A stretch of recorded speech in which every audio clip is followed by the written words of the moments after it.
My kitchen always smells clean. Not perfumed, not sprayed, not masked with something out of a can. Clean. And the whole reason is one small thing I do every single morning before I even pour my coffee. It takes about 4 minutes.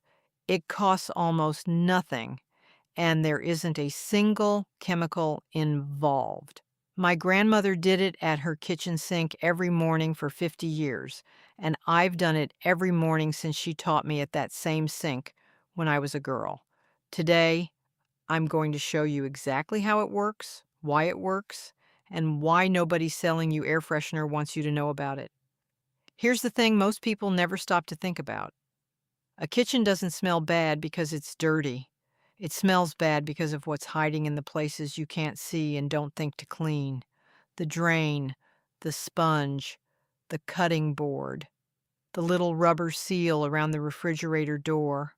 Those are the spots where smells are born, and no amount of spraying lavender into the air is going to touch them. You're just laying perfume on top of a problem.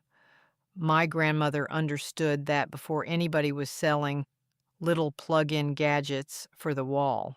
She used to say you don't cover a smell, you starve it. Take away what feeds it, and the smell has nowhere to live. And that's the whole trick. It isn't one product. It's a 4-minute morning routine built around the one place almost everybody forgets. So let me walk you through it step by step, the same way it was walked through with me. The first thing I do every morning is deal with the drain, because that is where 9 out of 10 kitchen smells actually come from. Think about everything that goes down there: grease, food particles, coffee grounds, bits of everything you rinse off a plate. It coats the inside of the pipe in a thin film, and bacteria feed on that film all day long in the dark and the warm. That sour, faintly rotten smell that seems to rise up out of the sink in the afternoon, that's it. That's the drain breathing back at you.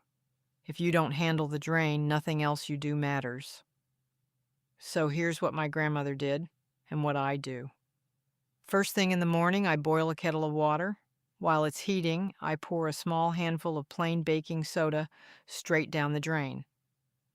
Just let it sit there for a moment. Then I pour in about half a cup of plain white vinegar right on top of it.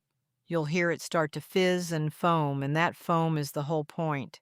It's climbing up the sides of the pipe, lifting the greasy film off the walls of the drain where the smell lives. I let that work while the kettle finishes. Then I pour the boiling water down slowly to rinse the whole thing clean and flush it away. That's it. Baking soda, vinegar, boiling water in that order every morning. 4 ingredients if you count the water, and every one of them is something you already have in the house. Now, here's what most people get wrong when they try this. They do it once when the smell is already bad, and then they stop. That's like mopping a floor one time and expecting it to stay clean forever. The reason this works is that you do it every single morning before the film has a chance to build back up. You're never letting the problem start. My grandmother didn't wait for the drain to stink. She starved it before it ever got the chance. And that daily rhythm is the entire secret. A smell that never gets to build is a smell you never have to fight. While I've got the baking soda and vinegar out, I move on to the second forgotten place. And this one surprises people every time. The sponge. Stop and think about your kitchen sponge for a second. It's damp all day. It's warm. It's packed full of little food particles from every dish you wiped. There is no better home for bacteria anywhere in your entire house. And most people leave that same sponge sitting in the sink for weeks. That musty, damp smell you sometimes catch when you walk into the kitchen? A lot of the time, it isn't the trash, it's the sponge. Here's what I do. Every morning after the drain, I take my sponge and I soak it in a cup of hot water with a good splash of white vinegar for a couple of minutes while I tidy up around the sink. Then I wring it out completely, as hard as I can, and I stand it up on its edge so air can move all the way around it instead of leaving it flat in a puddle. A sponge that dries out fully overnight can't grow the bacteria that makes the smell. The problem was never the sponge itself. The problem was that it never got the chance to dry. And once a week, my grandmother would retire the old sponge entirely and start fresh, because past a certain point, no amount of rinsing brings one back. A sponge is cheap. The smell it makes is not worth saving a few pennies. If you're finding this useful so far, do me a small favor and subscribe and tap that notification bell while you're there so the next time I share one of these old kitchen habits, it actually reaches you. Now, let me show you the part that ties it all together. The third thing I do is wipe down the surfaces, but not the way most people mean it. I'm not talking about the counters you can see. I'm talking about the surfaces that hold onto smell and never get touched. The cutting board is the big one. Wood and plastic both soak up the smell of everything you cut on them, especially onion, garlic, fish, and raw meat. You wash the surface, but the smell has already gone down into the tiny cuts and grooves the knife leaves behind. So every morning, if I used my board the day before, I take half a lemon, the same half I might have already squeezed for something else, dip the cut side in a little salt, and scrub it right across the board. The salt works as a gentle scrub, and the lemon's natural acid cuts straight through the odor and leaves the wood smelling fresh. Then a quick rinse and stand it up to dry. It costs nothing because I was going to have that lemon anyway. The other surface nobody thinks about is the rubber seal around the refrigerator door. Go run your finger along it right now, in the folds of that rubber gasket. Most people are a little horrified by what they find. Old spills, crumbs, a sticky film, all sitting in a warm, closed space, getting worse by the day. Every morning I take a cloth dipped in that same vinegar water, and I run it along the seal and around the handle. 30 seconds. That's a place smell hides in every kitchen in the country, and almost nobody ever cleans it.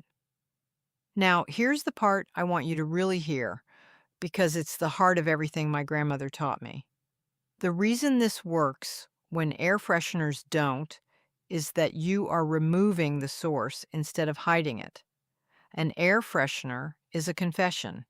It's the sound of a company admitting they can't fix your smell, so they'll sell you something to smother it instead, over and over, month after month, so you keep buying.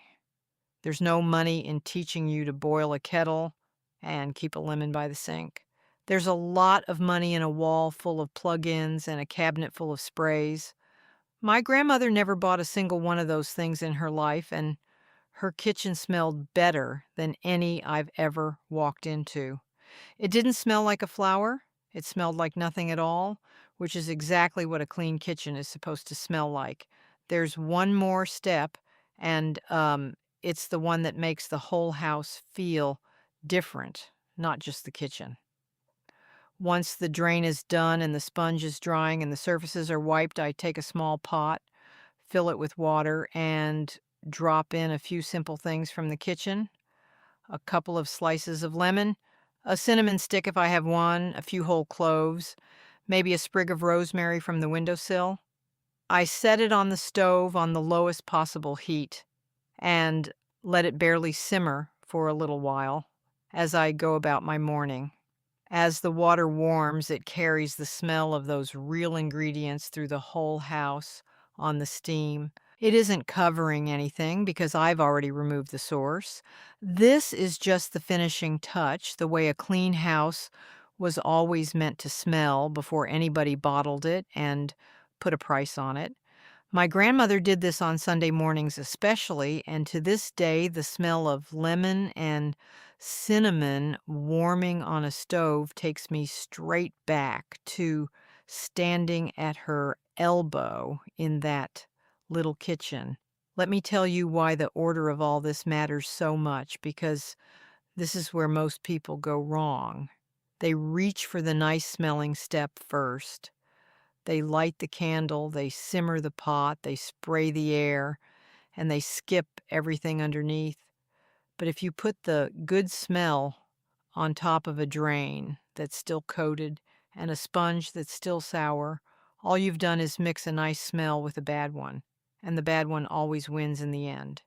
You have to work from the bottom up. Starve the smell first at the drain, the sponge, the board, the seal. Only then do you add the good smell on top. Source first, scent last. Get that order right, and your kitchen doesn't just smell clean for an hour. It stays clean because there's nothing left rotting underneath to bring the smell back. I know it sounds almost too simple. People tell me all the time that if it were really this easy, everybody would already be doing it. And I tell them the same thing every time. Everybody used to do it. This is how every kitchen in the country was kept before somebody decided they could sell you the smell of clean in a can instead of teaching you how to make it yourself. The knowledge didn't stop working, it just stopped being profitable for anyone except you. If this is landing for you, go ahead and leave a like, because it genuinely helps these old habits reach other people who'd want them. Now, let me be straight with you about a few things, because I'd rather you trust me than be impressed by me. This routine handles the smells that come from your kitchen itself. If you've got a smell that keeps coming back, no matter how faithfully you do this, that can sometimes mean something deeper in the plumbing, and that's a moment to have someone take a proper look rather than pour more vinegar at it. And a small word of care, because it matters. Never mix vinegar with bleach or with any other cleaning product, not ever. On its own, poured down a drain, plain vinegar is perfectly safe and gentle. But combined with the wrong thing, it can turn into something you don't want to be breathing. And that's exactly why I love this routine. There's nothing harsh in it to begin with. Just baking soda, vinegar, hot water, a lemon, and the good sense to do it before the coffee instead of after. Here's what I want you to do tomorrow morning, not next week, tomorrow. Before you make your coffee, put the kettle on. While it heats, a handful of baking soda and a splash of vinegar down the drain. Soak the sponge, wring it out hard, stand it up to dry. Wipe the cutting board with lemon and salt. Run a cloth along that refrigerator seal. Then set a little pot of lemon and cinnamon on the lowest heat and let it go while you sit down with your cup. 4 minutes, start to finish. Do it every morning for 1 week, and by the end of that week, walk into your kitchen in the afternoon and just breathe in. You'll notice it, that flat, clean, nothing smell. That means there's nothing left underneath. My grandmother kept a kitchen that way for 50 years, on almost no money, in a house where every dollar was already spoken for. She never once bought a thing to make it smell nice, because she understood something the people selling those things hope you never figure out. A clean smell isn't something you buy, it's something you do. 4 minutes at a time, every single morning before the coffee's even poured. She passed that habit down to me at her sink, and now I've passed it down to you. If this reminded you of your own mother or grandmother and the way she kept her kitchen, I'd love to hear about it in the comments. Tell me which part of this you're going to try first. I'll see you in the next one.